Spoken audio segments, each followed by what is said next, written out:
Welcome, everybody, to Generation Dan, the only podcast that's aged like wine, cheese, and cheese again.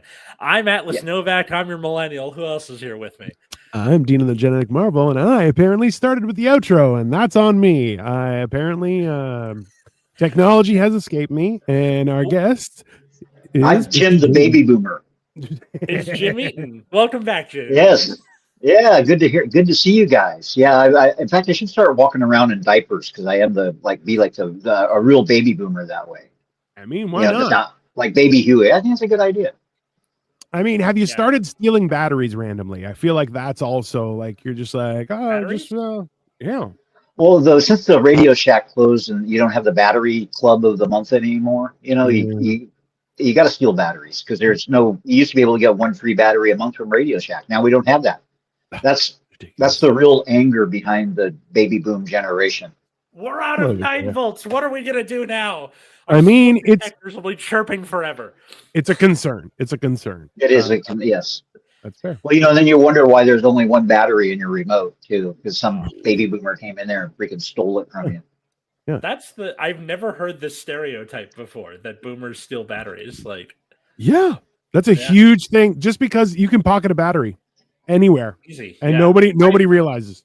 I've definitely stolen, not like stolen from someone else's home, but like I'm out of double A's, but I need it for this thing. So I took one from somewhere else. And then when you need it again, you go back and you're like, and then like, that's called self-cannibalization, and it is not healthy. Yeah. Okay? It's usually because I have a Switch controller that one is battery powered and the other two are just like, chargers. Yeah. And the battery powered one, I always kind of give myself a swirly on where I'm like, God damn it, I needed it for the, this remote over there. That makes complete sense. Yeah. The only one thing that could go wrong is what goes wrong. That is just statistically exactly how things go. It's the pacemaker batteries are the ones that are hard to steal. I'm going to reach into my chest cavity. Yeah, you have to carry a scalpel, and then the person has to be sleeping soundly enough so you can do a scalpel thing. Indiana Jones style, just rip it right out. Yeah. Hello, Cookie on board. Hey there. I would consider this a companion episode to our episode about what are we going to be like when we're retired. So this is less about the retirement and more about the aging gracefully part, which Jim has gotten spades, I think. Yeah. Hey, Jim, I mentioned this in text. I'm like, you know what? I am so digging the beard. And also, you've lost some weight, sir. Good for you. Yeah, I've lost about 80 pounds. Good for you. Yeah. Dang, dude. And I got a little bit more to lose. And then they're going to give me hopefully get my knees and hips replaced. Oh, it's going to be Robot Jim. He's out there like RoboCop, just taking down pussy. I love it. I'm going to do that as like we can rebuild it. And we have the technology. I mean, listen, I think that's the $6 one million man, right? Yeah, the $6 million man. The one great idea that I've always held dear to is that like I'm hoping by the time I hit retirement, they're like, oh no, we're just going to give you a full robot body, and I'm like, oh, well, it's about time. I can jump again. It'll be fantastic. We're getting closer. We're getting closer every year. We're getting that way. We're getting closer. I guess that would be a good place to start, as in what sort of things do you think will be available by the time that we're in a place where we need, I want to say items, body parts replaced or augmented or whatever? Because like that's a big part of cyberpunk as a genre. Where it's a horrible like corporate landscape, but like robot arms, cool. I like how Cody or they'll start giving you like animal parts. Like, come on, who doesn't need an extra arm? Maybe a tentacle. I mean, could you imagine if you had like one finger was a really long tentacle you could grab stuff with from a high shelf? I feel like that would be beneficial. I don't know. Maybe it's just me. I think we just need to watch like the later seasons of Rick and Morty because that's like a big part of Rick's character is he starts getting like little like augmentations that he puts on himself. And I mean, in a perfect world, this is the whole thing. Have you guys watched the movie Upload or the TV show Upload? Okay. So the whole principle is that they essentially vaporize your head off in the process of downloading your brain and then put you into a computer program, and you can live your retirement in there as long as you have enough money. It's very simple. Okay. The problem is the whole story goes on about with regards to the fact that people can edit your memories and emotions and things like that, which are like, that's the real problem. I'm like, I'm good from like nipples down, and I want to keep my wiener. Aside from that, I'm like, replace it all. I'm okay with that. Like, just I don't want anyone in my brain messing about. Mm-hmm. Okay, like too much. That's also in Severance, the TV show, Right. where like you can split your personality in half, where one's at work and one's at not. But like, what is really going on? Because you never really find out for sure, because it's from their perspective. Great show. Very. But I imagine that like I would love in Upload, a thing that I've never seen, to like have the one guy with a weird fetish to Oh yeah, that's there. That's definitely they there. upload him to the like, okay, I'm gonna pay you $20 extra. Make sure that I'm in a furry suit the entire time, or whatever. Yeah. You literally pay. So this is the weird part, is that like I Jim, I'm sure you've experienced this. Every time that you meet new people, start new friendships, a new job, moving to a new area, you can always reinvent yourself. I have constantly been unable to do this. I am me, and literally, if I try, and within 10 minutes I start to get a headache, and I'm like, I can't do this. I just can't. I'm me. I can't do anything else.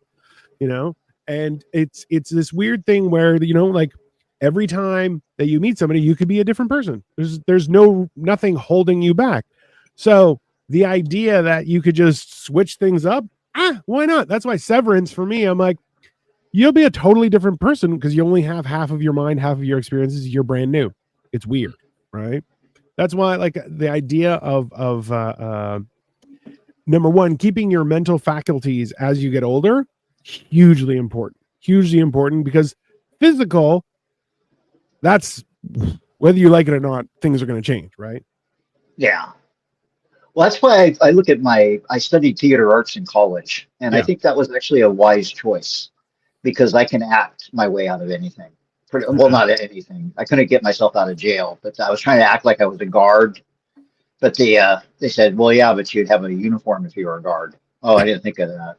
Yeah, and but yeah, no, it's kind of it's interesting, just the things I've done. Like, I rented a car one time and went up to Oregon to visit my mom, and the car had Texas license plates. So I just pretended like I was an eccentric Texan everywhere I went, and I had all my teeth then, so I didn't. I was able to speak better. But that's another weird thing about aging. When your teeth start falling out, you start like liking country western music. It's like really bizarre. Interesting. So the presence of teeth makes it so that you don't like. It's bizarre. Like, 'cause I used to like gangster rap. I used to sit around listening to gangster rap all the time. I say, yeah, fuck you, police, and stuff like that, Absolutely. And then all of a sudden I just started liking all these. Way. Instead of being like, fuck the police, you were like, yeah, fuck you, police. Yeah. 100%. Or when you get pulled over, it's a good idea to like listen to that. Like, what do you think of this song here, officer? And then they'll take you to jail. But yeah, but it's fun to do. It's life imitating art. I get it. It is.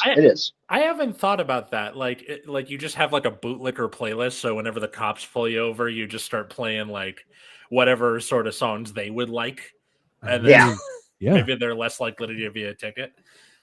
Well, that's what I thought with the voice. When you say something, and then the song will play your Surrey, play me this song. And I always thought if you get pulled over, you said, "Fuck, it's the police," and then all of a sudden it would playing "Fuck the Police" by NWA, and then just as the policeman walking up to the car. That's just a scene I would like to put in one of my movies. I feel like dream movies. That could only go good. You'd be like, "I'm sorry, officer, it's the radio. I have no idea how this thing works." Yeah, I mean, that only goes good if you're a white guy. Yeah, no. Yeah. Hey, privilege. Or yay. Yeah. Okay. I don't know. It also works if you're normal size, because I get pulled over a lot, and people are like, "What's up there? You're an animal learning how to drive a car," and I'm like, "I'm just a person." They're like, "Nope, you're too big for a person. That doesn't make sense." I'm imagining like a bear, like a comically large bear learning to drive. Like, it's one of those. You start with a tricycle and you move on to a bike, and then it's all that. Ruben, yes, we are live. Like you do. Yeah. I now, mean, it's now, a Wait, process. I got when to this check because comes I out am on kind the of old. podcast after Yeah, I'm all, still alive. Yeah, I'm still alive. yeah, I got to check every once in a while because I think that's that's the thing important. about living here too. Because everybody's sitting around here waiting for somebody to die so they can get a better parking space. Because we have there's 400 people that live in this place, and they've only got like 100 parking spots. Oh, So I just got a now, parking spot. Yeah, for, so pretty for, exciting. forgive me if this is macabre, but like, is that like the day to day? Are you guys just like, well, Gary died, sweet, I get his parking spot, or like, Yeah, pretty much. Yeah, that's the way it goes around here. But well, actually, a lady's having her 100th birthday today at 3 o'clock. Whoa. So wow, it's kind of congrats, yeah. man. I But feel like it that is. would, sorry, that would go Oh, weird at the wake. Be like, hey, who's getting his parking spot? Like, what? Like, yeah. how long do you have to wait before you start debating? Like, is it rock, paper, scissors, or is there a list? It's the Thunderdome. 2 Yeah, it's geriatric enter, 1 geriatric leaves. yeah. Whoever calls the tow truck first, I think. One of the two. Mm. No, Ruben, we're talking about aging with grace and flexibility, sir. It's very Yes. important. it is. These are things. And then the other thing that's coming up in conversation a lot around here that I think is interesting is what they're going to do with you when you die. Are you going to get cremated, get it dumped in the ocean, or get composted? I mean, it's a valid question. It is. So I've had we buried my father, we buried my in-laws. My brother got cremated, and I actually held the box in my hands. And I'm telling, like, my experience, I'm like, that was a horrible feeling. It was the shittiest Like, I was like, this is bad. This is not a good thing. Like, do not, a lot of people, I know me and my wife talked about it, and we were suggesting, I was like, you know what? I don't want to be embalmed. I want to be buried with like a tree, into like a the thing where they sapling put you tree. in the little pod thing. Yeah, that's But the body. That's a composting one there. But what I want to do is I want to make sure I'm not embalmed or anything, so that when the tree grows, I can hand solo right out of the tree, like my face just trying to get out. I think you'd have to like prop me up in certain ways, but I really feel like I could do it. I think it'll be good. I love the idea that he's trying to go for like body horror for his descendants. Like scary in life, scary in death. Yeah, that's how I go. They go to like pay their respects to Uncle Dino or Grandpa Dino or whoever it is, and then they're like, you see that? That's his face. He died 60 years ago, and he's still absolutely terrifying. Yeah. What kind of tree would you want to be planted on top of you? Do you guys have any thoughts on that? Or I don't know. Probably a weeping willow. Just because just because I like the name, or a dogwood, one of the two. One of the, just a weird looking tree. Yeah, I would love to. Okay, so there's a TV show I like called Ugly Americans that only lasted for a couple episodes or a couple seasons, and there's one episode where one of the characters goes to like a haunted house, like the house is alive, and he's trying to sell the house, like he's trying to put it on the market, and the house doesn't want to be lived in. So he's like talking to the house, like, and the guy's like, "You have no idea what it's like in here." People, all the things that people do in a house when they think they're alone, but he's sentient, so he can see everything. And then he like puts his drink down, and then the house throws a knife at him and goes, "Use a coaster, god damn it, that's teak." So like, I think that would be funny if like I'm a teak tree, and then it says that on the tree. Use a coaster, god damn it. Yeah. There's so many options. It's a good idea. I never even considered or a jacaranda tree.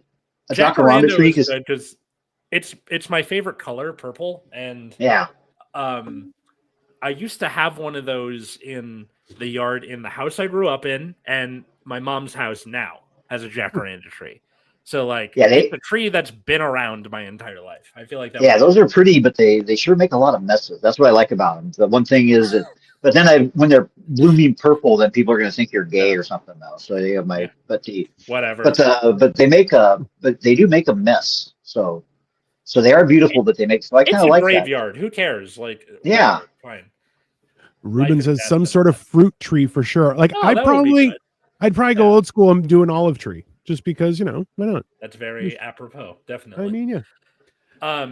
Jim, have you given any thought to which path you would want to do? Or Oh, composting now, because I've been doing some research on that. And then I wanted to get dumped out in the ocean because being Jewish, I don't want to be cremated because, they don't, it's looked down upon by the rabbi. That's what he told me.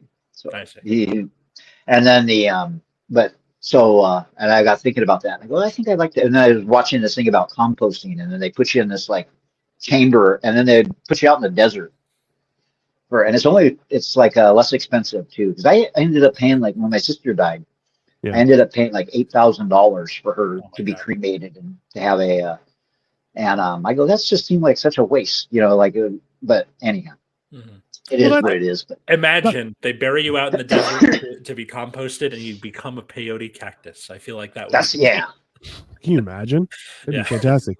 I think that's the biggest thing is like everything that you do at a funeral and those kind of things. That's for the living. It's not for the benefit of. Of course not. Yeah, it's like a first birthday party. It's not for the subject of the party. Yeah, it's just an excuse to get drunk. That's fine. It's just a reasonable. Yeah, that's but that's a big conversation around here. People sitting around in the dining facility, and they complain about everything. That's the other thing about getting old, is like I go, because we're kind of lucky. Although the room is only 10 foot by 10 foot. Yeah, so this is an old college dormitory, and then it's like we get 3 meals a day, and it's $1,000 a month, and it's like you can't beat that really in California, No. Yeah, and it's that, and you didn't have to murder anybody. Amazing. Yeah. Well, it kind of, for people that like being in jail, it kind of gives you that feeling of being in although my jail cell when I was in jail was bigger than my apartment. I'm not and no roommate, right? And for what? I didn't pay my spousal support, and then because when I went on disability, and then I couldn't afford to pay my spousal support. My spousal support is $2,500 a month. Jesus. So, and then I go, I can't afford to pay you because I'm waiting for my So then when I get my disability back check, I was like $40-something thousand that I got, and so my ex-wife says, well, you got to give me the whole $40,000, and then you still owe me another whatever it was I owed her. It takes a long time to get your disability straightened out. Yeah. So I said, well, how about if I give you $20,000 and then we'll get, and she, no, I want the whole amount right now. So I said, well, you know what? I'm not going to give you anything. And I stopped paying her. I didn't pay her anything. And then, so she hired an attorney, and then I had spent the money on rent. And, so anyhow, so I come in there, and then, so I told the judge, I go, well, and the judge says, well, you were supposed to pay her this money. And I go, yeah, but I was waiting for my disability card. And she just didn't want to work with me. And so he goes, well, so he goes, do you have this time it gone up to 47,000. And then, so I said, well, I can give her like $200 because all my money goes to rent now. So then the judge says, well, you're supposed, I go, well, anyhow, so I ended up getting 59 days in jail for contempt of court. Let's be honest, at $2,500 a month, it's easier to fake your own death, Jim. Let's be honest. I know, but it is now. So now she's getting it's never sign a divorce decree without having an attorney look at it. That is just factual. Yeah. Ruben asks, what do Jewish people believe happens after death? I believe it's nothing, correct? I'm the worst Jew in the world, so go for it. We wait for the in one of the prophets books, they're going to come back. We're going to come back and start a real movie company. We're going to come back. We're going to all show up in Hollywood. It's the equivalent of like, I could have been a real star. And we're going to bring back ACL at the big game. I would have. Yeah, we're all going to show up in Hollywood, and we're going to bring back Busby Berkeley musicals. I mean, I feel like that's a better future than what we have right now. That'd be pretty dope, actually. Yeah, that's fine. That would be cool. And it's not, and then and then that's about it. That's the only thing I know of. I know that one of the prophets talks about this all these people come back with their bones and stuff. And I'm not that smart when it comes to. I don't remember what the verses are, but that's fair. I'm looking forward to the big Yom Kippur coming up here. We're gonna go, like the dancing around with the Torah and stuff like that. That's kind of exciting. That's the good thing about losing weight too, is I'm getting to the point now where I can actually hold the Torah up. Hey, there you I go. want to dance around with it. I mean, that's one of the things that like I've been working on just in my weight loss journey and everything, is like I'm working on my flexibility. And it's just like you don't realize how inflexible you are until you try and stretch and you're like, ow, why does everything hurt? And then you're like, this is stuff I should have been doing every day for the last 40 years. And it's like, oh, youth is definitely bendy tendons and bones is wasted on the young. It is It is. Yeah I've been trying to like do stretch in the morning, and then like earlier this week I had the cross country coach bring her team up to my classroom because it was my planning period, and it was raining. So she's like, "Can we just hang out in here?" I'm like, "Yeah, sure, whatever." So we were talking. She's like, "Do you have any lotion?" I was like, "I don't." And she goes, "Why?" I'm like, "Because I drink a lot of water." And she's like, "No, dingus. Like, as you get older, like it doesn't matter how much water you drink, you're gonna start getting like wrinkles and stuff. I can already see crow's feet." And I was like, "Thanks. It's from being happy." And then she goes, "Yeah, but like, just get like the basic ass like shea butter or." If you need it, why don't you just carry it around? Why are you asking me for it? Also, you're a man. You wrinkle with you. The best part of being a man is you don't have to moisturize, and people are like, "Wow, you look better," and you're like, "Yeah, no, I'm just aging like mine." Agree with her. I'm not going to carry lotion around per se, but like I can just keep it on a shelf in my classroom. It's not a big deal, or like on my bathroom sink. Who cares? Like, man, that doesn't bother me so much. But they may kick you out of the man club. Yeah. They may what? Yeah. Yeah, that's the first question on the man inspection is, "Oh, do you moisturize?" And you go, "Yeah, I got this." Boom, you're out. Just boom. Yeah, that's it. Done. Black ball right away.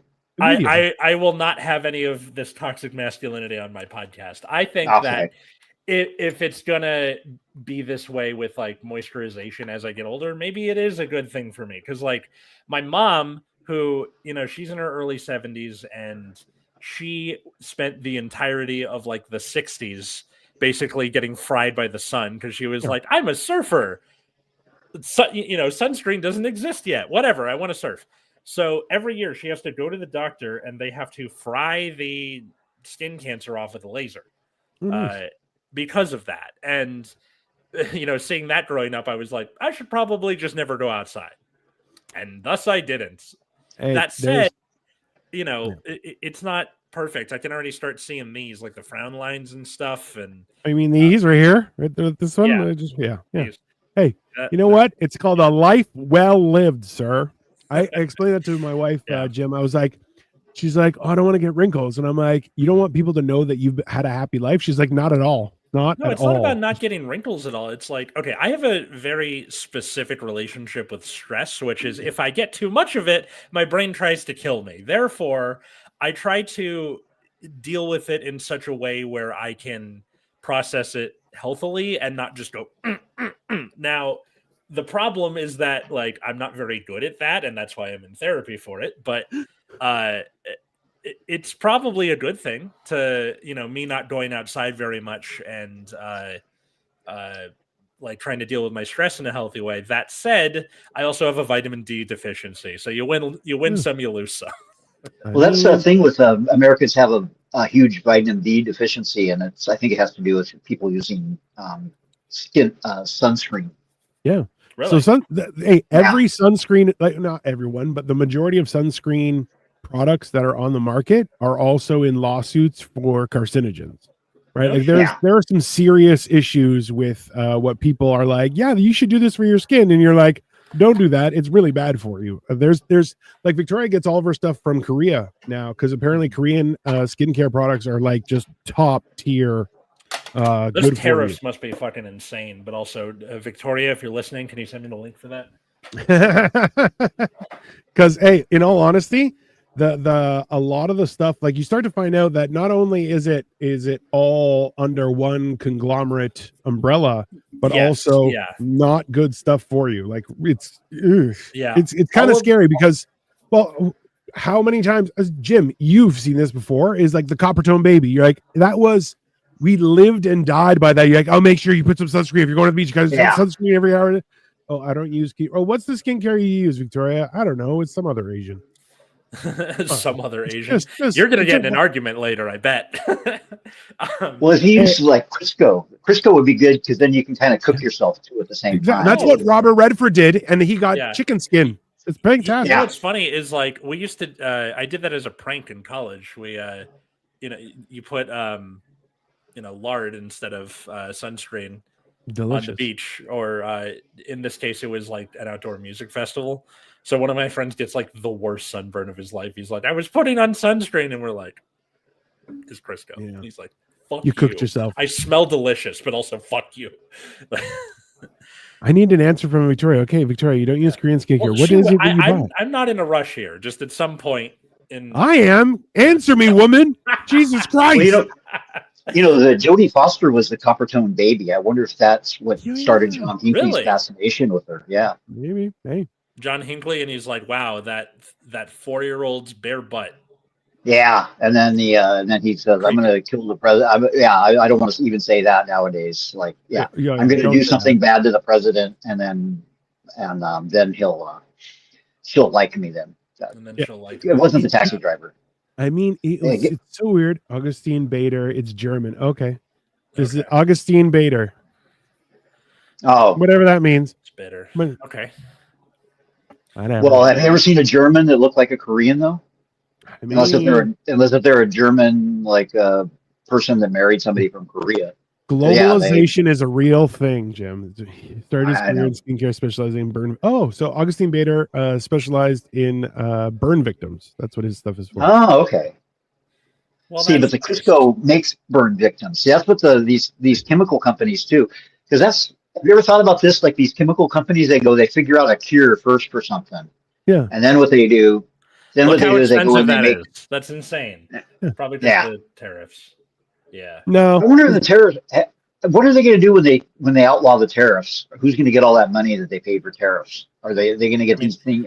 The people that paid them. Tax, so it goes into like the United States government. Yeah, but they're. Oh yeah, because taxes. Oh, let's straighten him out, Jim. You and I will fix it. Yeah, Atlas. If you ever thought that all your taxes go to the benefit of the taxpayer, you have another thing coming to you, sir. Okay. Most of it goes to the Defense Department, but I'm saying that like the money gained from the tariffs goes into like the U.S. government, and it disappears into a black budget somewhere. Yeah, pretty much. That's what but let's say that they do outlaw the tariffs because they're supposed to use the Congress to do them. Yes. Yeah. And so what they do is they say, okay, well these tariffs are illegal.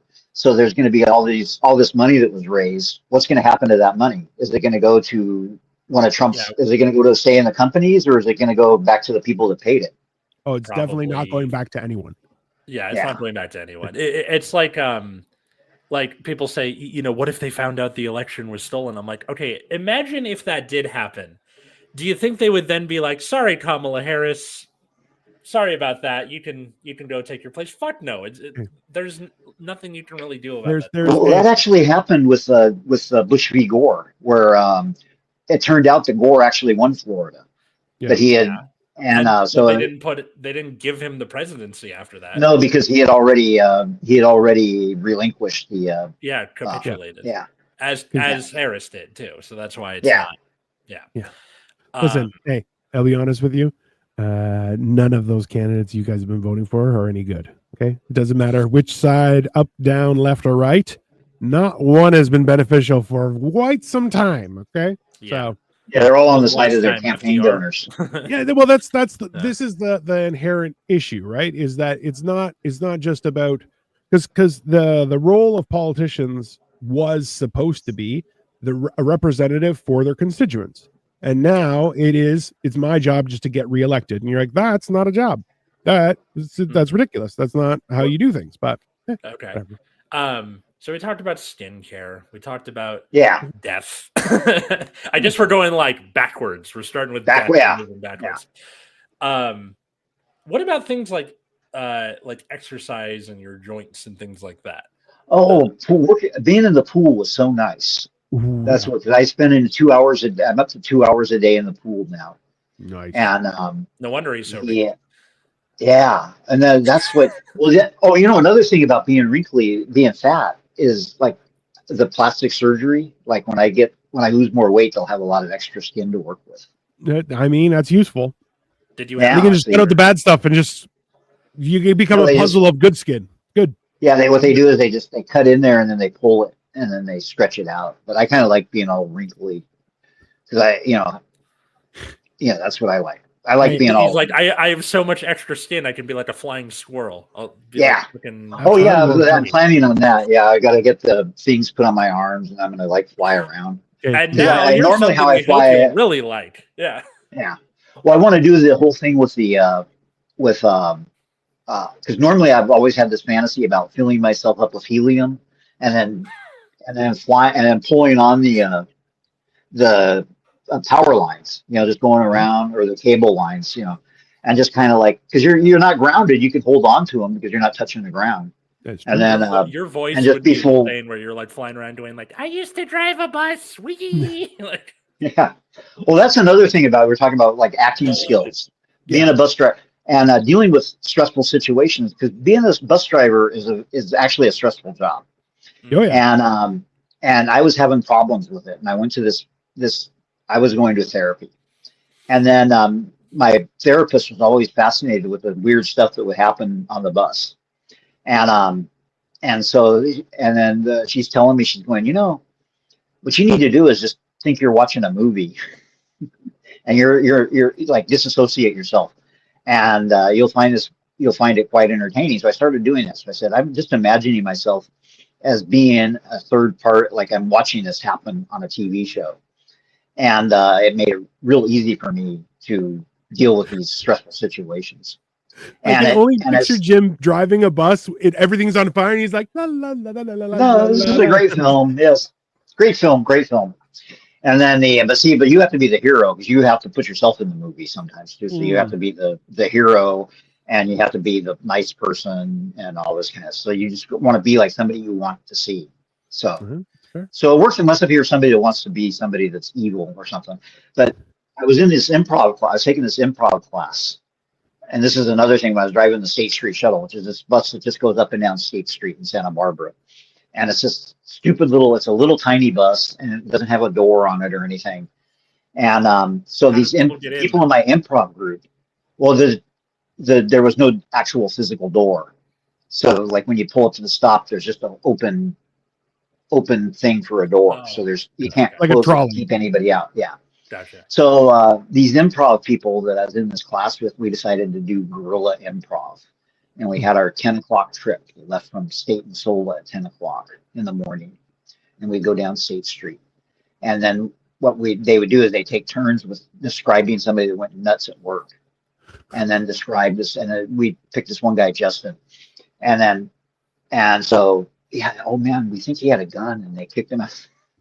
And it's just like going off on this guy how he's crazy, and then they describe him, and then he's waiting at a bus stop, and then all the other people on the bus are like, when he gets and then and people, when you get off the bus.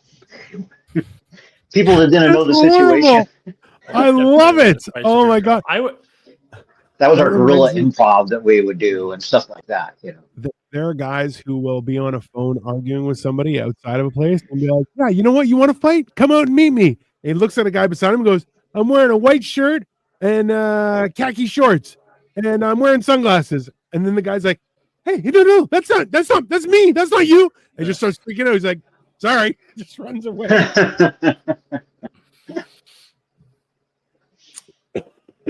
Guerrilla improv, I like it. Yeah, it was kind of fun. We do a couple other things like that, and back in the good old days. Seeing my sister do it, because like my sister really got into improv these last few years, and that like I was a little bit jealous at first because it was like comedy was my thing, and then she's like encroaching on my territory. And then I remember that I'm an adult and I don't have to worry about that so much. Correct. So she's like still enjoying herself, but like watching her and watching what's it called?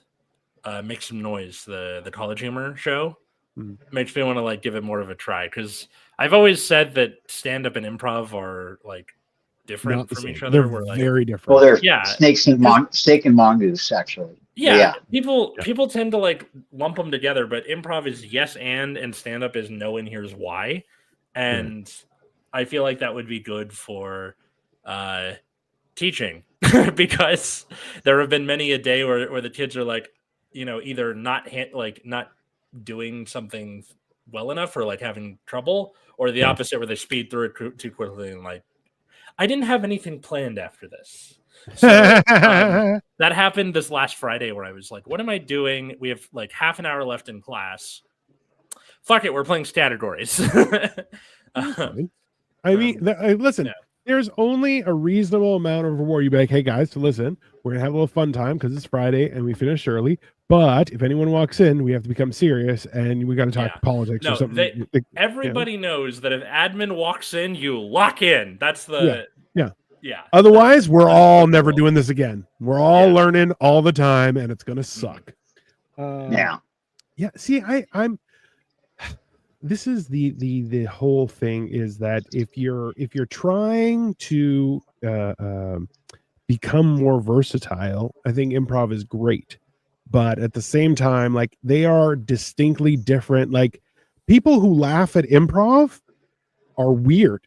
They laugh at the weirdest times, and you're like, I don't understand what's happening right now. Because you're like in comedy, you're like, there are very specific times to laugh, and there are other places you can laugh, but we all know when to laugh. Whereas I've watched people in improv start laughing, and I'm like, there was nothing funny happened. I don't understand what's going on, and it freaks me out. I don't know. I guess it just has to do with whoever's doing the thing. Jim, do you still do improv? Like, no, not really. I'm more. I like stand up. Yeah, you know, that's because you're funny, Jim. You're actually funny. You don't have to worry about improv. You actually make people laugh. And the whole thing about improv that bothers me is there's rules, and then you get some of these improv people are really into the rules of improv, and it's like. There should be no rules. What are the rules besides yes and? I thought that was the one rule. That's it. Like don't. Well, and I think about my job with a lot of improv too. Like this is another thing I think about, like doing the school bus, because we also have these little buses, these little battery powered buses would be our school buses too. Yeah. And I had this one where I had like kids would like I was doing this bus like 3 days a week, and then there's another guy, and this other guy was kind of like a Nazi. And he made all the kids, but the kids were pretty cool actually, you know. And then, but what I discovered they wanted to have something. They were trying to get attention, you know. So like because they pull this thing, they always pull the cord, and they think it's funny to pull the cord, you know. So then I made it so one kid, this kid Arturo, he would be the only kid that could pull the cord. So if anybody needed the bus to stop, they'd have to ask Arturo to pull the cord for him. Okay. And that seemed to solve that problem. And then the other thing too is these kids would be like mouthing off and stuff. And so I'd be coming up to a stop sign, and I'd tell the one kid, I go, "Hey, is it the pedal on the right or the pedal on the left that makes the bus slow down?" The kid's all like, "What?" I go, I don't remember. Is it the pedal over here that makes the bus speed up, and then the pedal over here to the left, does it make it slow down? And he's all, well, I don't know.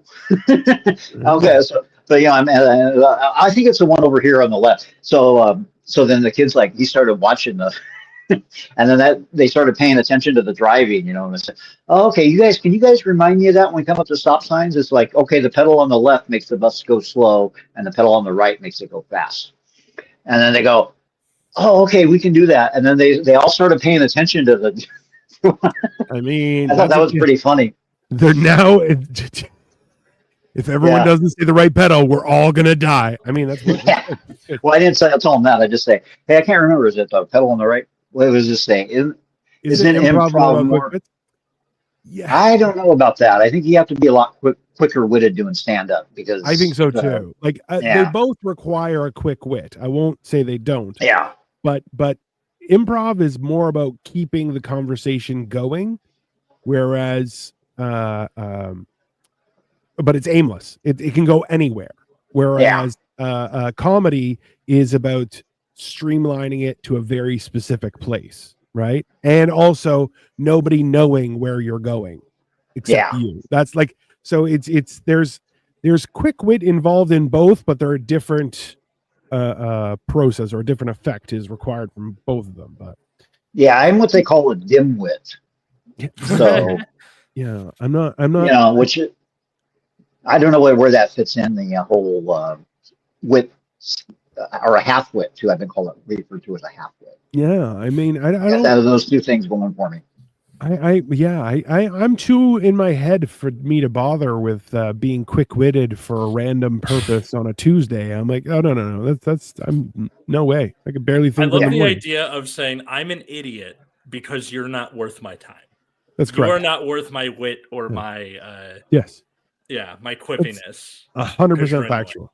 Yeah, that sounds completely accurate. I'll be honest with you. That's one of those things that I feel a lot of people need to understand. Is you're like, no. Yeah. It's the same idea with people who are like, oh, how do you argue with dumb people? You're like, oh, I just agree with them. They're like, that's not how you do it. You're like, you're absolutely right. Yeah, you're absolutely right. And they're like, what? How dare you? You're like, how? What a piece of shit.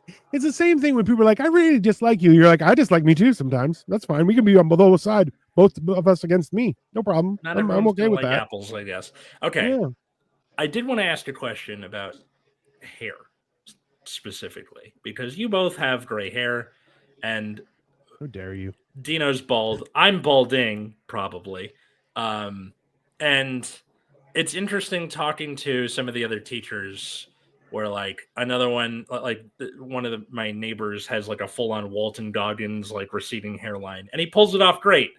And then there's another teacher who like, we look a lot alike. Yeah. Like he's got the beard. The only difference is he wears glasses and I don't.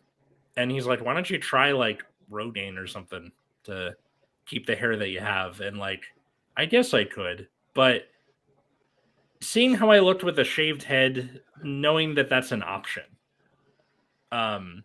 would you guys have done something like that, or are you just like cool with it? I also don't know what Jim's hair looks like. I always wear a hat. See, there's my hair. Okay.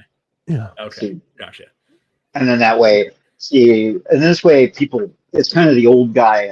It's the old guy uniform. You have to wear a hat. Yeah. So I don't get. Yeah. That's part of the old guy uniform. But yeah, I have a receding hats. That's sort of like. I like this.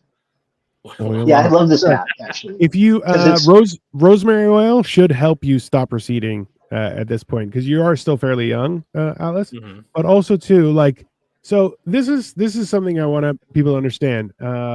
When Star Trek: The Next Generation came out, and Jean-Luc Picard, which was Patrick Stewart, was the captain, and he was bald, and people were like, "It's the future. Why are there still bald people?"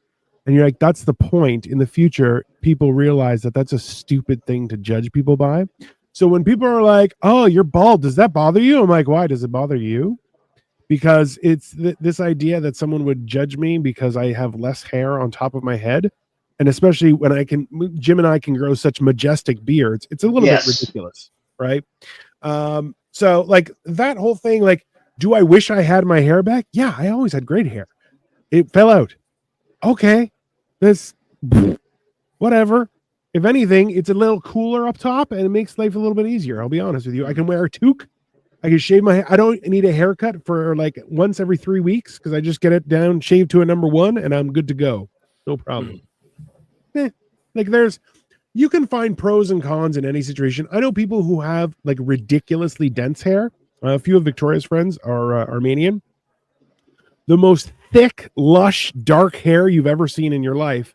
And they're like, oh, it's so hot and problematic. And you're like, I just look at them and I go, how dare you? And they're like, no. And I'm like, because I would kill for their hair because it's beautiful. But I've never had that kind of hair. So it's like, yeah, but it's the same idea between women who with straight hair curl their hair, women with curly hair straighten their hair. People are never satisfied. Just embrace it and be like, whatever. Yeah, The back of my head has really thick hair. Like I just got it cut yesterday for like the heat was starting to drive me crazy. Like it was almost down to my shoulders. But like I told him, like fucking leave this shit alone because this took the longest to grow back the top here. Like if people want to see, go look at my TikToks from like when I first shaved my head, like October 2024 to now. There's like a distinct triangle area that just took its sweet time to grow back. Now it looks mostly fine, but yeah. In all honesty, what you do is just grow the back really long and then flip it forward with like a scoop. No one will tell the difference. Very, very Elvis-y of me. That's cool. And then the other thing I wanted to ask about was graying hair. So my dad went completely gray at like 40. And I found my first gray hair last year. I know it's coming. I'm cool with that. I don't think the color should really matter all that much. And you guys appear to agree with me, right? Yeah. Yeah, I agree with you because it's and also men when they start when men start changing their hair color, it doesn't, unless if you got like a really good person, it's gonna be obvious. It's always obvious. Hey, I've seen two-tone beards and I'm like, bro, come on. Like it always looks weird. Like, hello to you. Hello there. I'm a young person. Yeah. Mm-hmm. Yes. And then you know what? Everybody gets old eventually. Yeah. Almost. Yeah. Let's see. No, go ahead. I'm sorry. There's a movie with Michael Caine and I want to say Steve Martin. But Michael Caine, so his face looks older, but he's dyed his hair black. And it's so jarring because he doesn't have black hair in real life, let alone fake life. So you look at it and you're going, nobody believes that. None of that's real, right? So it's you have people who are like, I have jet black hair, and you're like, no, you don't. That is few and far between. So people who color it, like if you're gonna do something weird. Otherwise, the hell with it. Why does it matter? You're literally just adding expense for absolutely no reason. It's just a waste of money. Mm-hmm. My wife and I are rewatching for like we do every year, Gilmore Girls. And there's that character Taylor who kind of looks like Jim actually, where he's got like a white beard and he's bald. And sorry, Jim. Mm-hmm. That's okay. I enjoy being bald. That's why But about halfway through the series, he like gets a shitty toupee, and everyone's like, "Okay, sure, whatever." Like it's like a dark black toupee on top of his like graying and white beard and everything. That character is also kind of the punching bag because he's very annoying. He is, but also grows a great beard. Yeah. He does. Yeah. So like, well, having a beard too helps if you want to get Santa Claus jobs when you're a senior. Totally. You need to get a part-time job. And you can kind of like scrunch up the extra skin, Jim, for the belly. Yeah, I can do that. Like, just go, and then the whole thing. Don't need a pillow. Yeah. It's an origami belly. Well, that's the whole thing too. With I wanted to create the character of Saturday Night Live, Hanukkah Harry. I don't know if you guys the old Saturday Night Live.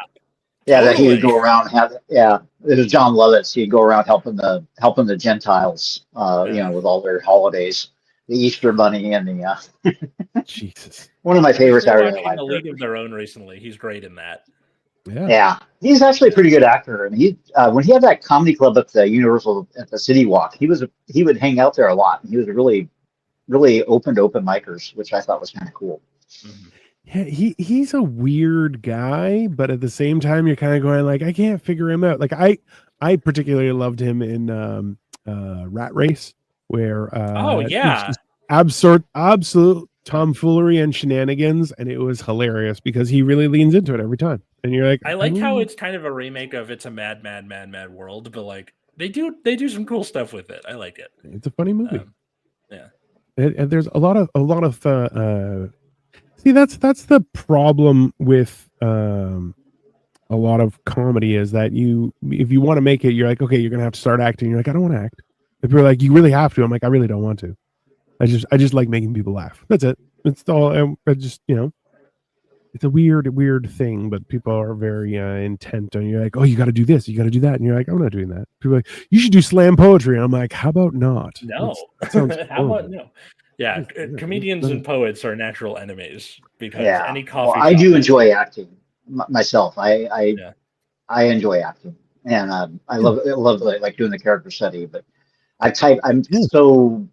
because of my size and stuff, I'm obviously typecast into anything. Yes, Jim, I need to send you that that character's welcome sketch where it's like the song from the musical that nobody likes.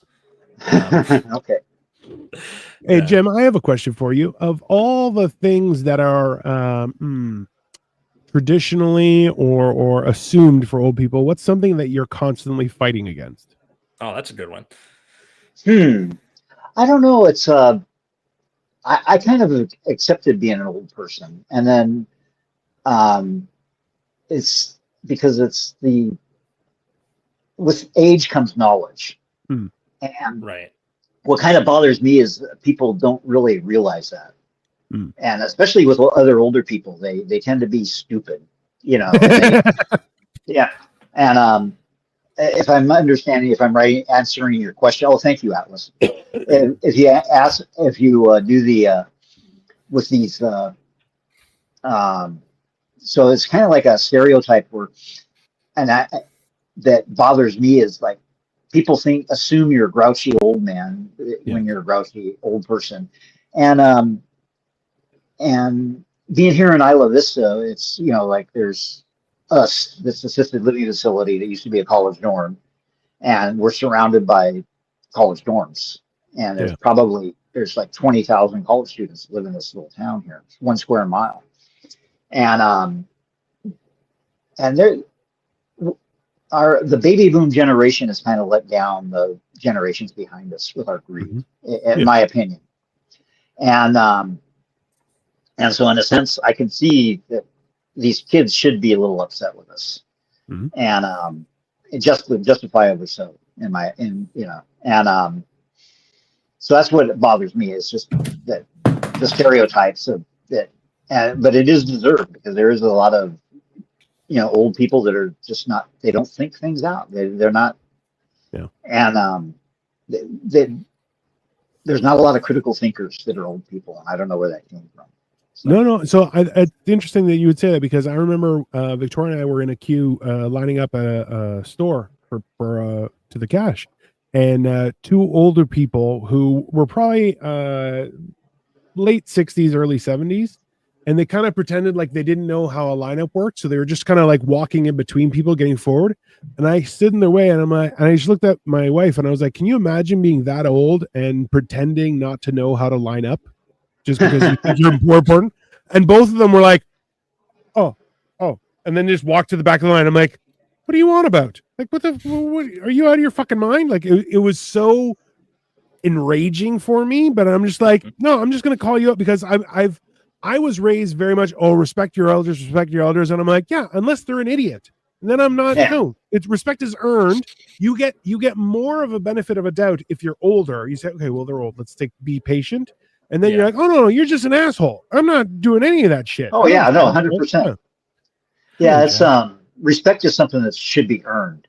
Yeah. And a lot of these people, they just want to be respected. And it's like when you're waiting to get your meals and stuff like that, the poor, you're standing in line waiting for these people, and then they're looking, well, I want this. They want to pick out it'll be like a bunch of sausage and stuff. And then it's like, they'll want to look, oh no, give me that other piece. So and you're like, they're freaking sausages.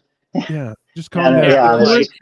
If you wanted something specific, you should have paid more and went somewhere else. Go fuck yourself. Yeah, you should have saved more money instead of living in this. That's all these freaking Trump supporters here too. That's the other thing that just blows me away. It's like I'm just kind of curious to see what happens when everybody's medical expenses get doubled, for the Medicare. But that's gonna get sticky real quick. Yeah, but it just blows me away how they're just always like, and how negative they are too. It's like, you're still alive and you live in freaking you're in a inexpensive place, and probably the 3rd most expensive place to live in the country. Yeah. In the 4th largest economy in the world, and we're pretty blessed to live here. And then they're like, oh yeah, California's so stupid. I go, well, what the heck? Why don't you go live in Montana or Missouri? Go somewhere else. Bye, Felicia. Like, one less person renting or like driving up the rent. Yeah, and I go, she does have a better parking space than me, so I should talk her into moving. Absolutely. Now we're talking, Jim. That's how you scam them. You'd be like, you'd probably be happier somewhere else, like in Montana. Yeah. At in Montana. my old school, there was like it was one big building and there was an elevator. My classroom was on the first floor, but one of my friends who worked there, her husband got a job in Texas, so they had to move in the middle of the year. She had an elevator key, and I was like, "Can I have it?" I don't know. Can I have it? And she's like, "Yeah, totally." And I was like, "Hell yeah, free elevator key for when I go visit the chem teacher, I guess." And Yeah. when I left the school myself, I gave it to the chem teacher because sometimes he's like trying to pull stuff up there for labs or whatever. But it was fun to be like, the person's on the way out, like, you don't want to give it back to admin, right? Give me the elevator key. Never give back keys to admin. Let them. Oh yeah, I still have my Never. bus. Yeah. I still have my bus keys Absolutely. for 2 different bus companies. I mean, listen. Wait, does that mean you can, in theory, go Mhm. find a bus from those bus companies and be like, A lot of them use a universal key. Yeah. "Oh, Yeah. That's why military vehicles don't have keys; they just have buttons. Yeah. Same thing. You're like, yeah, that's you know what? That's a Because nobody wants premise for to. a good movie." Yeah. Nobody wants to lose the keys to the car when it comes to certain things. And you're just like, yeah, that's Well, I worked with a this. horrible idea. One of my coworkers at Greyhound, he rented a bus. He chartered a bus himself. Actually, he told his friends, and that he was just going to steal a bus and go to Las Vegas to get married. And what I thought was funny was because I was a supervisor, so I had to pretend like I had to come up to him and pretend like he stole the bus, and like and I say, oh, it's okay, don't worry about it. But but I thought that was really funny. Is he convinced like 30 people that he was going to steal a bus. They rode with him all the way to Las Vegas. We're all Thelma and Louise. We're all going over. You're like, yeah, that's fine. Great movie. mean, I think like Yeah. a good way to end this episode is like, what do you think is going to be like the last burnout? Your last stand of youth. You think, whether it's happened already or not, but the sort of thing where it's like, I'm too old to be doing this. I'm doing it anyway. Me, it's going to be hitting up open mics in Hollywood and stuff. That until I can't drive anymore. I don't think you're. I love going to the fourth wall. But yeah, I never think you're too old for open mic. I don't think probably. so You know? either. Yeah. And if anyone like, yeah, it's an open mic. There's always knowledge to be shared, right? Yeah, So, look at someone like Dana Snow, right? R.I.P. But he was doing stand up into his 80s even. Mhm. I mean, yeah, why not? Makes sense. Pour one out for Mr. Snow, who we never got to have on this show, unfortunately. But he's one of the first people I met doing comedy in LA at the Unurban Cafe. But he was a nice dude. Yeah, Marty Ross too. I think Marty Ross a lot too. Oh yeah, Yeah. Dino, how about you? I don't know. There's a lot of stuff that I don't know when's going to be my last opportunity to do it, but I'm going to hold on for dear life for everything. Like I'm trying to adopt a youthful viewpoint of things to keep me young by acting like a child for every new experience and just being like, okay, whatever. That's how you learn languages, even. Yeah. So it's the idea of try and getting like I overthink things too much to the point where it's a little bit neurotic. So me knowing the outcome of a certain situation kind of removes all of the surprise. So I'm kind of trying to stop listening to my logical brain and just kind of going, okay, whatever. Just because I'm like, you know what? I've survived this long. Whatever comes up, I'll figure it out. I'm not too worried about it. To the point where people are like, oh, that's really heavy. I'm like, I'm really strong. Solution. That's really small. I can put a small person in there. Solution. Like there's always something. So it's kind of trying to remain innocent, I think, or regain my innocence has been one of those things. So I don't know that it will, ever stop. But yeah, like also like as soon as you stop doing stuff, you stop doing stuff. And that's a bigger problem. Like Jim, you going swimming every day for a couple hours, that is peak fucking retirement. Like that is top tier business. Oh yeah. Right? And I think like that's the one thing. Like right now we're trying to arrange a trip to go see my mom in Florida. And she's like, the water's still warm. You can go swimming. And I'm like, fuck yeah, I'm going to do that. Just because, like, yeah, swimming's awesome. And also, You like, can also wrestle alligators too. You're big enough to wrestle the alligator. I could take a small one, not a big one, but I'll bite it back. It's fine. Mm-hmm. I'm not worried about it. I think I'm gonna stand up is one thing, like Jim was saying, but I think I'm gonna keep singing and keep doing karaoke way too long. Like I'm gonna be in my 60s in retirement going to fucking karaoke bars, and I love singing. It's very fun. We have karaoke here at the Friendship Manor. Really? Yeah. That's awesome. I'll have to let you know. You come up here on third Wednesday of every month. What sort of songs are people singing usually? All kinds of them. There's a lot of people that were like deadheads and stuff that live here too. Like, awesome. And then we have a retired music professor that lives here. Awesome. And we have and then we have a Steinway piano. Oh, cool. Honestly, I'm waiting for an old person just to start singing "Hit Me, Baby, One More Time." I mean, that was just top tier business. I always want to do the date rape song by Sublime. I always thought that would be fun to do, but then again, not politically correct these days. At the same time, Jim, just drop a little NWA. Fuck the police. That's fine. Fuck the police. My old person voice. Hey, you police. Fuck you. That's. I mean, every old person has said that too. Like, what are you, the law?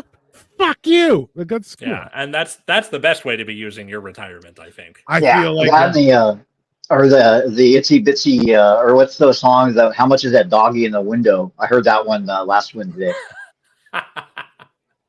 And I go, and I'm in my pool listening to the pool swimming, and I'm listening to this, and I go, that's how much is that little doggy in the window? Oh, I haven't heard that song for a long time. Wow. There's I remember watching Who's Line when I was a kid, and there was like nursery rhymes for sex toys, and then it's like, how much is that dildo in the wind? Stupid.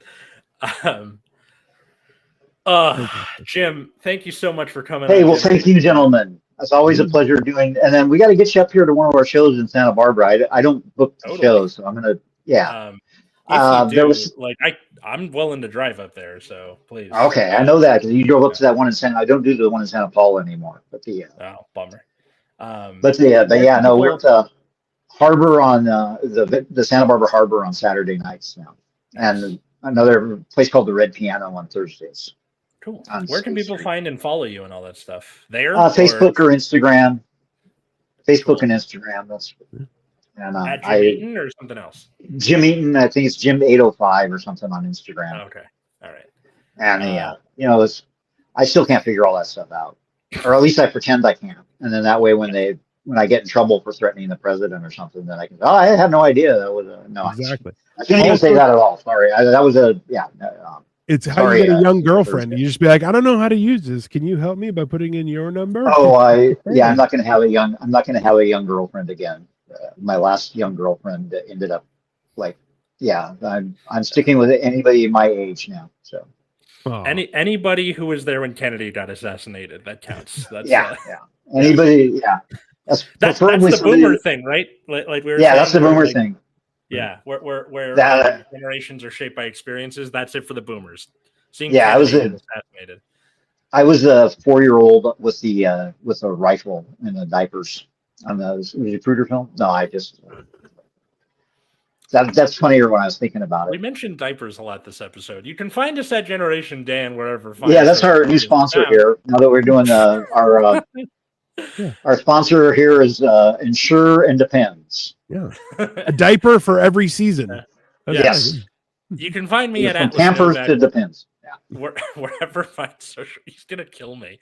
Wherever fine social medias are found, I do mostly sketches about like being a teacher or musical stuff. Or you can also check out my other show, Nexus at Night, which is about the trading card game Card Fight Vanguard. If that's not your bag, I completely understand. That's Friday night, 7 p.m. Pacific. How about you, Dino? I'm Dino the Genetic Marvel, and you can find me right here at Dino the Genetic Marvel all over the interwebs. And yeah, I'm just posting about my life and shenanigans and things I do. I have a new cooking show that's out. It's called Bits and Bites. It's with Kelly Zemnekis. We released our first pilot episode. I am working on fixing the audio for everything, and that is in process, but things are happening, and the future is being shaped right here in front of you. So I would check out my YouTube channel, and I'm also doing a lot of cooking on a daily basis. So things are happening. Please like, share, subscribe, tell your friends, tell your family, tell your mortal enemies. Let me know who they are. I will roast them on my shows happily. Yay. All right. Bye, folks. Thank you, guys.